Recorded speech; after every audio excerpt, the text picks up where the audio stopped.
Hey, what's up guys? So in this video we're going to be taking a look at the new Beltronics GT-7. This is the newest radar detector from Beltronics. And yeah, I just got it in the mail here a couple days ago. It's going to be released officially here pretty shortly. They're taking pre-orders now. And so I've got a production unit here that Beltronics has sent me for testing and video purposes and getting familiar with it and basically to share with you guys, right? So I've got one here on hand. I've been driving around with it the past couple days, and I want to do a couple of videos on it. This is going to be the first video. This is just going to be like a high-level overview video to be like, hey, this detector exists. Here's some of the features, right?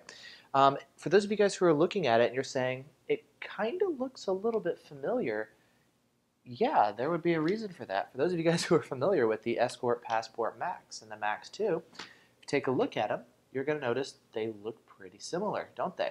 And there's a good reason for that. So a lot of you guys know Escort and Beltronics, they're basically the same company. Escort bought Beltronics years ago and got a lot of their technology. Now a lot of the detectors, they have kind of this similar thing but with some small nuances and differences.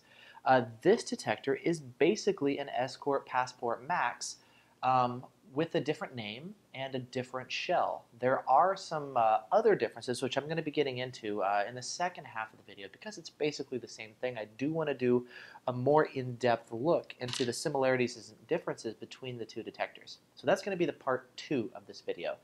This video is going to basically be part 1. We're just going to take a look at the detector and get familiar with the basic options and features. So basically what we're looking at here, it's going to be the same M5 platform-based radar detector that's used in the Max and the Max 2. So performance-wise, we're going to have the same like solid mid-pack performance. It's not the longest range radar detector on the market. It's not a poor performing radar detector. It's going to be a solid, good performing radar detector. The main appeal of this is it's going to be basically you put it on the windshield and it does everything for you really simply. It's got GPS built in, so you've got your GPS lockouts where when you're driving around, it can learn your false alerts like your grocery stores, your speed signs, and it'll recognize them and over time begin muting them automatically once it learns them so it gets quieter over time. It's designed to just put it up and it does everything. It's really easy to use. There's very little configuration and setup that's needed. There are some different menu options, and they're a little bit different than the Mac. So I'll do a separate setup video walking you guys through the features and options. That'll be in another video once it's ready. Click on the link in the video description. It'll walk you through how to actually set it up should you decide to get one of these. So you've got your GPS chip. It's got your red light camera database in there. You've got your speed cameras, speed traps that are all GPS based. It can do low speed muting, which is really handy for keeping things quiet around town. So the GPS chip is very handy. You've got your OLED display. There's different colors and all that you can get on here. It tells you your speed when you're driving around. You can see thinks I'm driving around right now just because I'm indoors and there's weird reflections from the GPS signal, so don't worry about that. But basically the main difference between and kind of what this guy brings to the table that we haven't had before is going to be the new case design. If you take a look at it, you'll notice, again, the button layout is pretty much the same as the Max. The top of the case is a little bit different. The Max, it's pretty smooth up on top, and it's a little bit more rounded of a case design, where this guy has like some more ridges, and this guy is a little bit larger, and it is a little bit kind of boxier and bulkier. If we put him kind of nose to nose like this, and we line him up, you'll see that the, let me get him straight here. See how the GT7 is actually wider than the Max? It is going to be a little bit larger, physically larger of a device. It also, the obvious thing, right, is you've got this new bronze case here. I did a video earlier about, when I saw, I was like, oh, this is available on Amazon, that kind of stuff, right? We took a look at it online, and if you look at the promotional material online, it's kind of orangey. So if you look at pictures online, it looks more orange, but in real life, it's actually more of like a bronze color, kind of like a fake suntan color, or kind of like a bronze, copper penny. So it's more of that than it is like this neon vibrant orange color, which is a good thing. It's not so much bright orange, and I like it, which makes it more subtle and subdued. Me personally, I like something not so standout. So because of that, I actually like this design more than I thought I would. It kind of reminds me of like a Duracell battery or something. It's that same sort of copper and black combination. So it actually looks better than I thought it would. I'm kind of surprised in that respect, but Yeah, so this is a look. Let's take a look at kind of the other parts of the detector. Here's the side. You can see it says Beltronics right there on the side. This right here is where our lens is, pointing forward towards the radar and the laser, of course. And then over here on this side, just like the Max, we've got, 3 different ports on it. So as you can see, same design, a little bit different design, but same functionality, right? So looking right over here, we've got the USB port. You can plug it into your computer and you can download firmware updates to the detector when they come out over time. You can update the red light camera, speed camera database via USB. You've got your power cable right here.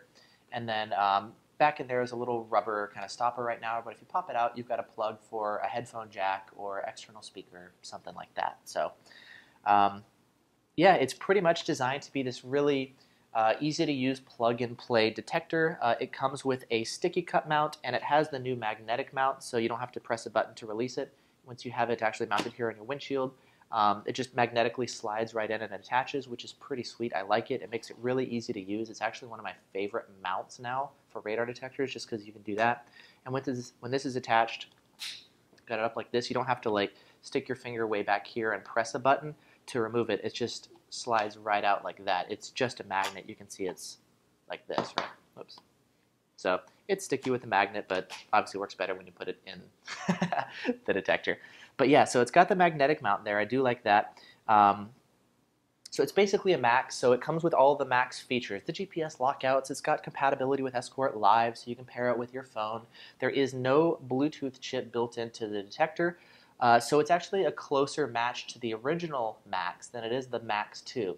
So you guys know the Max was the first M5 detector. The Max 2 was the exact same thing, except it has Bluetooth built in, so it has a little Bluetooth icon. So this guy is actually closer to the Max than it is the Max 2. Otherwise, it's the same thing. Price-wise, that is another difference. This guy's going to retail for $500. The Max retails for $550.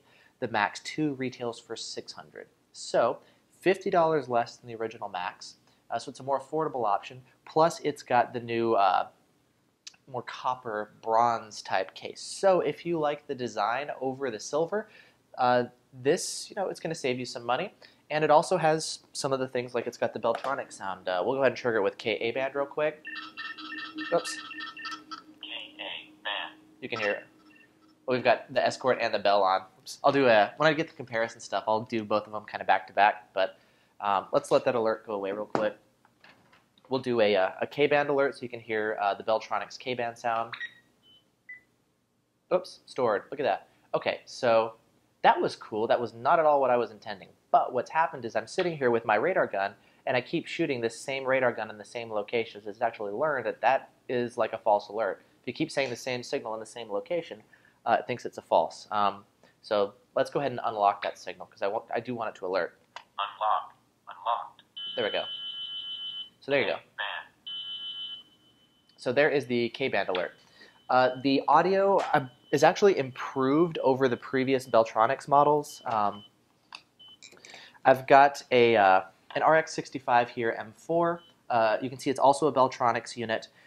This is the newer Beltronics one, and they've actually upgraded and improved the voice quality. I know a funny common complaint on K-band was it's got that male voice, and a lot of people think K-band sounds like caveman. And so one of the things that they've improved with the Bell voices is to actually make the voices sound a little bit different. I'll go ahead and play a quick clip with the RX65 on K-band and then the Bell on K-band with the voices turned on so you can hear the differences. And then I'll also do KA-band right after that.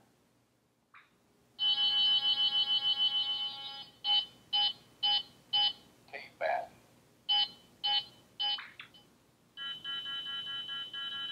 K-band.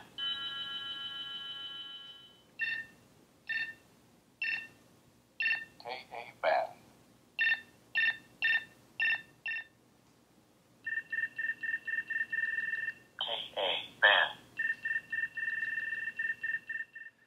Okay, cool. So as you can tell, the voices have been improved. They're clearer. I believe they're louder now as well. So there's definitely some nice improvements over the previous Beltronics units. But anyways, as you can see, this is the new Beltronics GT-7.